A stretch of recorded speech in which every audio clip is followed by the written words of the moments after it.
Background of study. This research seeks to contribute to work-life balance finding by assessing the relevance of various non-work domains other than family and taking into account the diversity of today's labor force while assessing work-life balance.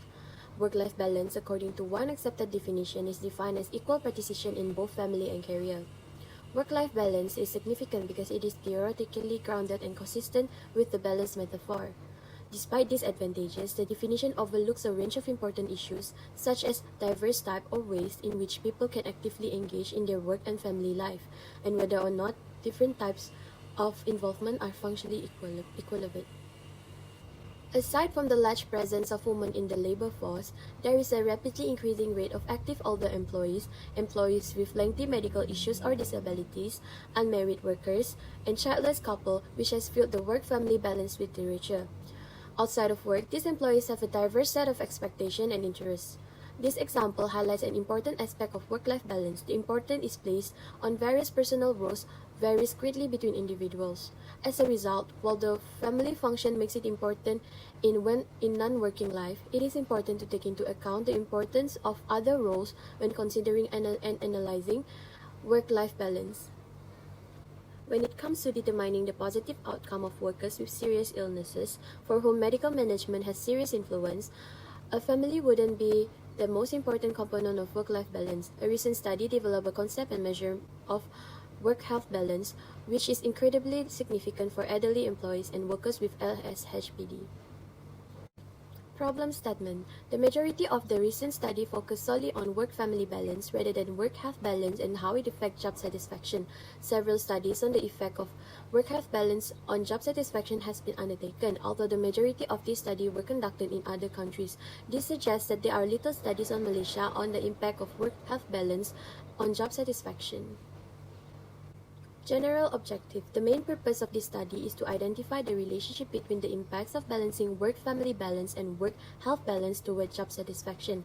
Specific objective. To study the highlighted significance of non-work life domains other than family with a focus on health. Next, to compare the effects of work-family balance and work-health balance on job satisfaction. And lastly, to investigate how the effects of work-family balance and work-health balance on job satisfaction varies depending on workers' characteristics. Research hypothesis. H1. There is significant relationship between non-work domains other than family with a focus on health and job satisfaction. H2. There is significant relationship between the effect of work-family balance and work-health balance toward job satisfaction. And H3. There is significant relationship between job satisfaction and workers' characteristics.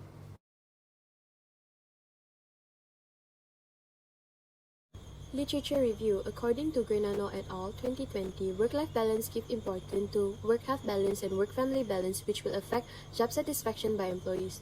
The result obtained in this case study indicate that work-health balance and work-life balance are considered equally important by employees in achieving work-life balance. A study conducted by Rai et al. 2021 recently was on work-life balance on job satisfaction while experiencing the COVID-19 pandemic. In higher education centers, it is conducted specifically for employees who have marital status in passing the job satisfaction investigator. Figueredo et al. 2020 is also a similar finding the researcher studied, where the study is on effective employee satisfaction influenced by work-health balance. The study was conducted for employees aged 39 years and older. This is to examine the work-health balance of workers at an older age and in turn to provide job satisfaction. For my part is Chapter 3 Methodology. Research design is the framework for these studies. For this study, the research design used is a correlation study design. By using correlation study design, the result of these studies can show the differences and relationships between two variables, that is, the impact of balancing work-life balance and work-health balance towards job satisfaction. The statistics we used for this study were regression and t-test. 3.2 is population, sample, and sampling. The researchers estimated that 80 respondents who will be involved as the sample size to conduct this study. Those involved for this study are those working in the private sector in Kuching, Sarawak. The sampling method that this study used is probability samples, which explains that everyone has the same opportunity to be selected as the sample. For example, regardless of the gender of the employee. For instruments for these studies conducted an online questionnaire to be filled by employee to collect and obtain data. The questionnaire that we prepare for the respondent consisted of 4 parts, that is Part A, Part B, Part C, and Part D.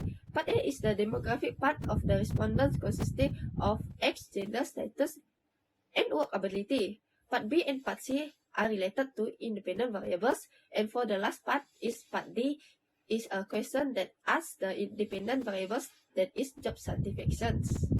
Next is the pilot study. In the questionnaire, the researchers first tested the validity and reliability of the questionnaire by distributing to 35 respondents who work privately in Kuching, Sarawak before distributing the questionnaire to the actual estimated value. 3.5 is about validity and the reliability of the study. Validity is something that the researchers want and expects to get the number of respondents in accordance with the estimated set by researchers, while the reliability of the questionnaire that the researchers designs is indeed tested first before making in the final copy, and then it will be distributed to the respondents to get the actual data. The ethics of the study for instruments in this study is in the process of online distribution of questionnaires. Prior to distributing the questionnaire to the respondents online, the researchers had obtained prior consent and there was no element of conscience to fill out the questionnaire.